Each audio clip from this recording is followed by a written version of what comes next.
Dear children, Assalamu alaikum. Today we start Science of 8th class. May Yasmin Nusrat, GMS Chamkot. A force can change the state of motion.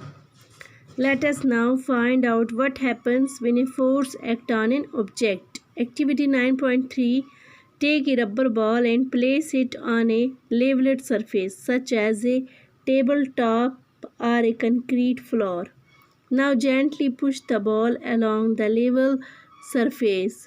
Does the ball begin to move? Push the ball again while it is still moving. Is there any change in its speed?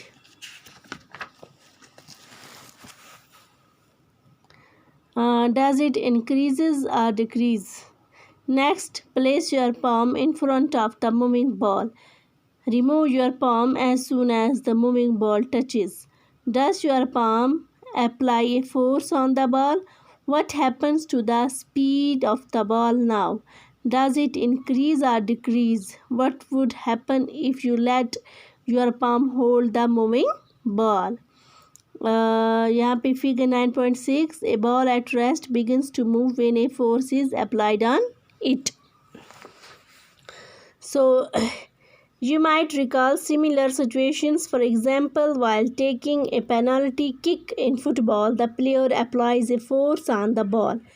तो क्या करता है player जो है वो क्या करता है फोर्स अप्लाई करता है बॉल पर. Before being hit the ball was at rest and so its speed was zero. तो जैसे ही बॉल क्या आता है रेस्ट पर आ जाता है तो उसकी स्पीड जो है वो ज़ीरो पर होती है. The applied force makes the ball move towards the goal. Suppose the goalkeeper dives or jump up to save the goal. By this action, the goalkeeper tries to apply a force on the moving ball.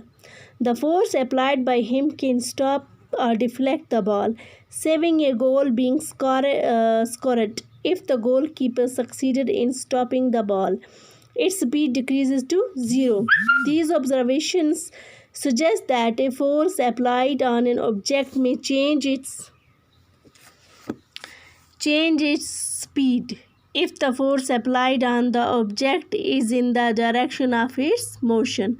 The speed of the object increases if the force is applied in the direction opposite to the direction of motion. Then it results in a decrease in the speed of the object. We have seen children competing with one another in moving a rubber tires or a ring by pushing. I now understand why the speed of the tire increases whenever it is pushed.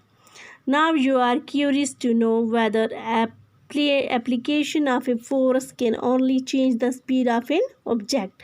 Let us find out. Activity 9.4.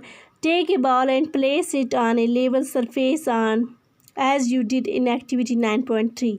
Make the ball move by giving it a push. Now place the ruler from your geometry box in its path as shown in fig 9.8. In doing so, you would apply a force on the moving ball.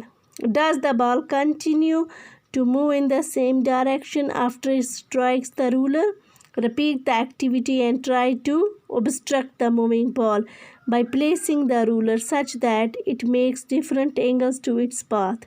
In each case, you note observation about the direction of motion of the ball after it strikes the ruler. Fig 9.8, a ball sets in motion by pushing it along a level surface and the direction of motion of the ball after it strikes the ruler. Place it in its path. Let us consider some more examples. In a game of volleyball, players often push the moving ball to their teammates to make a winning move. Sometimes the ball is returned to the other sides of the court by pushing or smashing. तो in a cricket a batsman play his or her shot by applying a force. Cricket में क्या होता है जब भी एक batsman खेलता है तो वो क्या लगाता है फोर्स लगाता है on the ball with the bat. Is there any change in the direction of motion of the ball in these cases? In all these examples, the speed of the the speed and the direction of the moving ball change due to the application of a force. Can you give a more example of this kind? A change in either the speed of an object or its direction of motion or both is described as a change in its state of motion. Thus, a force may bring a change in the state of motion of an object. State of motion. The state of motion of an object is described by its speed and the direction of motion. The state of rest is considered to be the state of zero speed. An object may be at rest or in motion, both are its state of motion. Does it mean that the application of a force would always result in a change in the state of motion of the object? Let us find out. It is common experience that many a time application of force does not result in a change in the state of motion. For example, a heavy box may not move at all even if you apply the maximum force that you can exert. Again, no effect of force is observed when you try to push a wall. Okay, children, यहाँ तक हमने पढ़ा. अब next हम कल पढ़ेंगे. Okay, thank you. Stay home, stay safe.